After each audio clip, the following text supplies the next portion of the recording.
1번 다시 한번 또 가볼게요.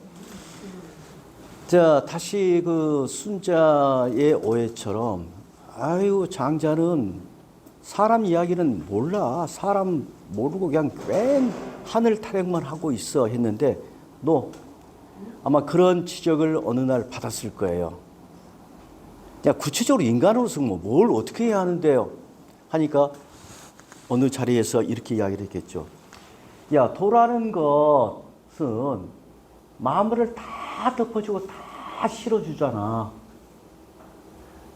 여러분, 덮어주다에 좀 구체적으로 나오면 무엇이 덮어주죠? 만물을? 크게요. 하늘이 덮어주는 거죠. 그죠? 그 다음에 돼지는 다 실어주죠. 다 실어주니까 그건 도도한 것이고 다 덮어주니까 크기도 하는 거예요. 이래요. 그러니까 진짜 이 군자는 원래 그 용어는 유교적인 용어입니다. 가령 논어에 제일 많이 나온 말이 군자하고 소인일 거예요. 근데 그 군자란 말을 가져왔어요. 장자가. 자, 어떤 의미냐. 육아에서 말하는 그 군자가 아니라 진짜 군자라면 이걸 닮아야 해요. 진짜 큰 원리인. 가령 자기가 소속되어 있는 임금의 명령이 아니라 사람이 복종하지 않는다는 말 굉장히 멋있는 말이에요. 근데 뭐에 복종해야 해요? 장자한테 물으면 뭐에 복종하면 돼요? 우리는 도에 복종해야 해요. 상도에 복종해야 하는 거예요. 그러면 여러분들 군자가 상도에 복종하기 위해서는 제일 먼저 해야 할 게 뭐냐? 자기의 마음을 비우는 거예요. 속된 마음을 비워야 해요. 그러면서 쓰고 있는 단어가 이 단어인데 이 단어가 참 좋아서 내가 다시 한번 써놨습니다. 이거 보시죠. 이 글자는 어렵죠. 굉장히 어려운 날짜인데 아마 전혀 못 보는 날짜일 겁니다. 근데 어쨌든 옆에는 칼이 붙었어요. 그래서 이 고라는 것은 원래 뭐냐. 옛날에 우리 초기에 배를 만드는 배는 다 통나무배예요. 통배요. 이 통나무, 큰 통나무가 있으면 배를 만들기 위해서 가운데로 쭉 그걸 비워내는 것. 칼로. 안녕하세요. 행인학당 편집자입니다. 이번 영상부터 소리가 녹음이 안 된 관계로 대신 제가 낭독하도록 하겠습니다. 원문 읽겠습니다. 제2장 10가지 군자의 일. 선생께서 말씀하셨다. 무릇도란 만물을 덮어주고 실어주는 것이다. 도도하구나 크기도 하구나. 그러므로 군자는 속된 마음을 비우지 않으면 안 되는 것이다. 비워야 도도하고 커진다. 무의로 그것 도를 행함을 하늘이라 일컫고 무의로 그것 도를 말함을 덕이라 일컫는다. 사람을 사랑하고 만물을 이롭게 함을 어짐이라 일컫고 같지 않으나 같게 여김을 큼이라 일컫는다. 행함의 경계를 쳐 구별하지 않음을 넓음이라 일컫고 만 가지 다른 것을 갖고 있음을 부유라 일컫는다. 굳건히 덕을 견지함을 별이라 일컫고 덕이 이루어짐을 세움이라 일컫는다. 도에 따름을 갖춤이라 일컫고 사물 때문에 의지를 꺾지 않음을 완전이라 일컫는다. 군자가 이 10가지의 밝은 경우라면 그가 마음씀의 커다람은 만물을 두루 감싸 안으며 그가 만물을 위하여 흘러감은 도도하리로다. 만약 그런 경우라면 황금은 산에 간직하고 구슬은 깊은 연못에 간직하리.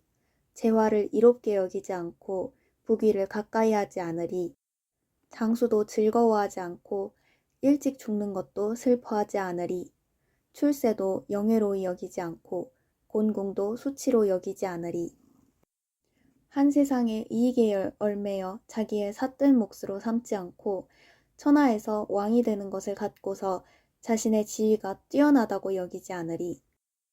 굳이 뛰어나다면 다음을 밝히 하는 것이니 만물이 모두 도의 한 가지 장부이고 죽음과 삶이 도의 같은 양상이라는 사실을. 해설입니다.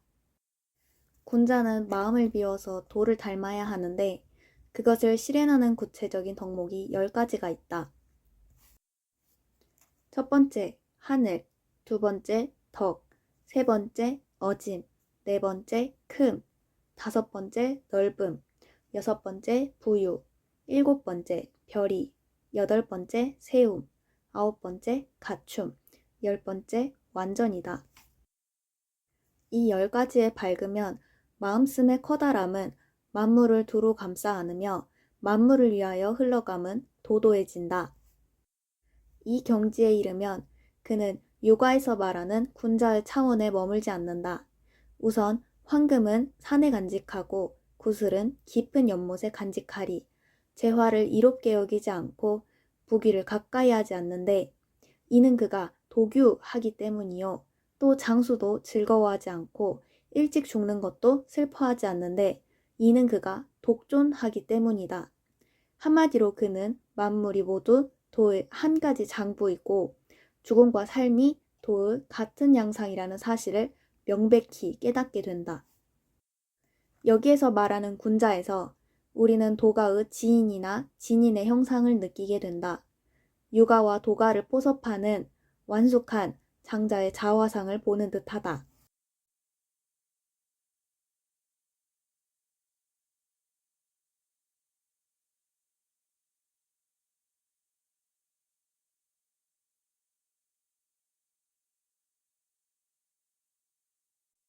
제3장 왕덕지인입니다. 책 122페이지에서 124페이지입니다.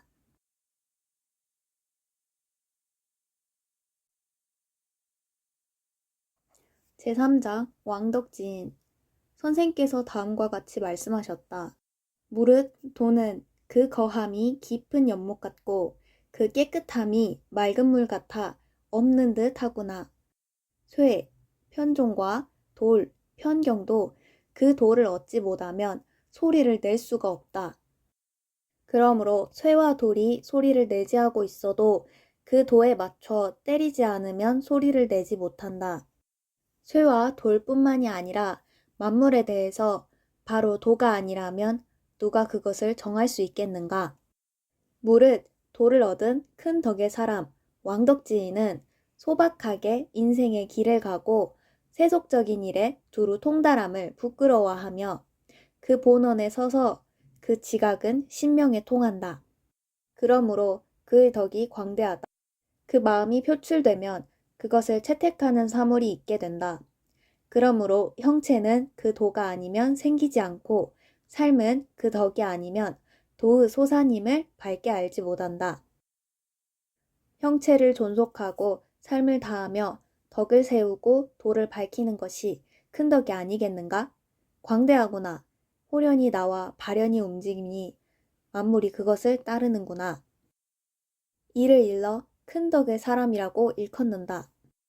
어둡고 어두운 속에서 보고 소리 없는 곳에서 듣나니 캄캄한 어둠 속에서 홀로 밝은 빛을 보고 소리 없는 가운데서 홀로 조화로운 소리를 듣는다. 그러므로 깊고 깊어서 도의 모습에 능통하고 신묘하고 신묘해서 도의 정기에 능통하게 된다. 그러므로 그가 만물과 접촉할 때는 도의 체인 무에 이르러 만물이 요구하는 것을 제공하거니와 때로는 치닫게 하고 때로는 머물기를 요구한다. 작은 것을 크게 여기고 짧은 것을 길게 여김으로 그는 길고 멀게 간다. 해설입니다. 도는 맑은 물처럼 없는 듯 하면서도 만물에 기능한다. 그 도를 얻은 자가 큰 덕의 사람이다. 덕은 득과 같으므로 크게 도를 얻은 자라는 뜻이다. 그 사람은 모든 현상의 저변에 자리하고 있는 도의 본체를 꿰뚫어 본다. 도의 본체는 무이다. 빛과 소리가 없는 데서 보고 듣는다고 함은 바로 이 무를 감지한다는 의미이다.